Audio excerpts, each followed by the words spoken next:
안녕하십니까. 다산앤피플입니다. 이슈와 딜레마를 함께 풀어보는 팡세와이스 시작하겠습니다.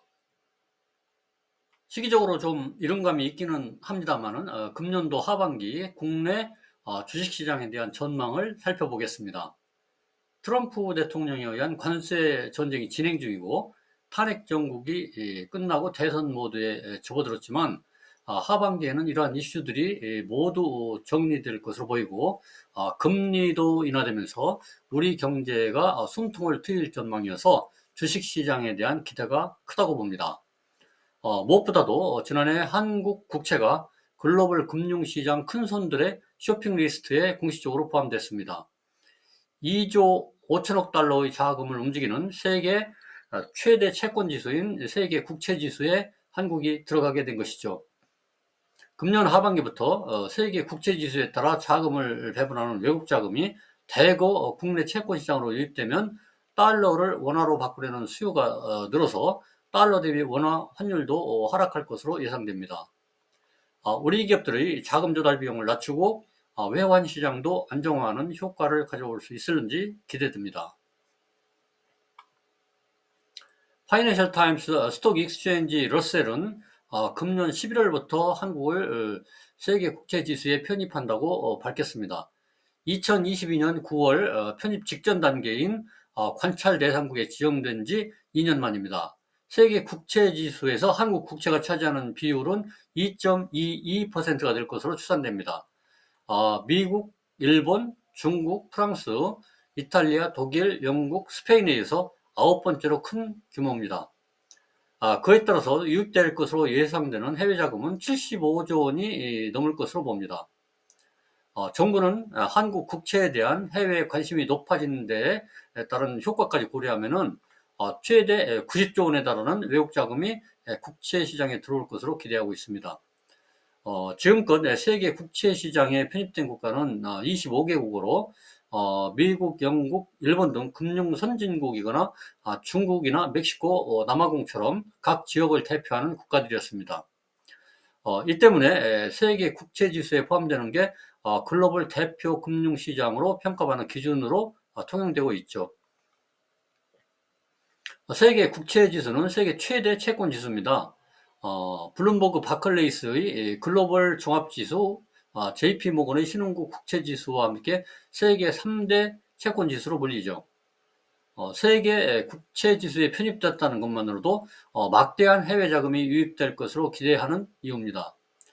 세계 국채지수 편입에 대해서 골드만삭스나 모건 스탠리 등 글로벌 투자은행들이 한국의 지수 편입이 어려울 것으로 관측했었습니다.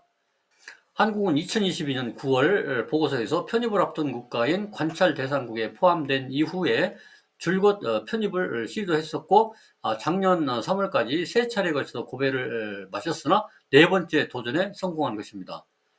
국채 발행 규모나 신용 등급 기준은 충족했지만 외국인에 대한 규제가 많다는 점이 걸림돌이 됐었죠. 정부는 세계 국채지수 편입을 위해서 외국인 투자 규제를 푸는 다양한 노력을 기울였습니다. 외국인이 국채에 투자할 경우 과세하지 않기로 했고 외국인 투자자 등록제를 폐지했습니다.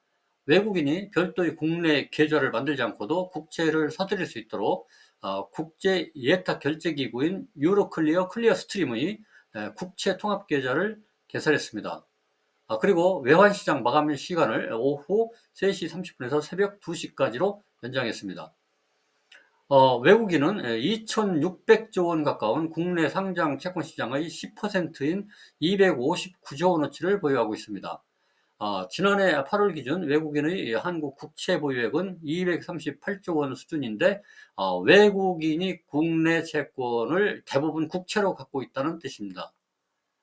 세계 국채지수 편입으로 최대 90조 원의 해외 자금이 국내 시장에 유입되면 외국인의 한국 국채 보유액이 38%나 늘어나게 됩니다. 2021년 10월에 세계 국채 지수에 편입된 중국에서는 편입 직후 3개월 동안만 해도 약 2천억 위안 38조 원의 신규 해외 자금이 국채 시장에 유입된 바가 있다고 합니다. 해외 자금이 대거 유입되면서 국채 수요가 늘어나면 시장 금리가 낮아지면서 기업의 회사채 금리부터 주택담보대출 금리까지 광범위하게 금리가 떨어질 수 있습니다. 금융연구원 연구에 따르면 세계 국채지수 편입으로 500억 내지 600억 달러의 외국인 자금이 들어오면 국채금리가 0.2%포인트에서 0.6%포인트 낮아지는 효과를 거둘 것으로 전망됩니다. 한국은행이 기준금리를 0.2%포인트를 두 차례 내리는 효과가 있다는 뜻이죠. 정부는 연간 최대 1조 1천억 원의 이자 비용도 절감할 수 있을 것으로 기대하고 있습니다. 세계 국채지수 편입 이후에 1년간 600억 달러 정도가 유입될 경우에 환율이 약 4.8% 하락할 것으로 전망됩니다. 이러한 지수 편입으로 세계 10위권인 우리경제 체급에 맞게 채권 시장에 대한 제값받는 긍정적 평가가 이루어진 것으로 보입니다. 이 외에도 채권 금리가 낮아지면서 수익률이 떨어지면 일부 모험 성향의 투자자들이 채권 시장에서 주식 시장으로 옮겨올 수도 있는데, 정부와 기업들이 추진하고 있는 주식 시장의 밸류업에 직접적인 영향을 줄 수 있을 것인지 관심이 모아지고 있습니다. 이상 다산앤 피플입니다. 감사합니다.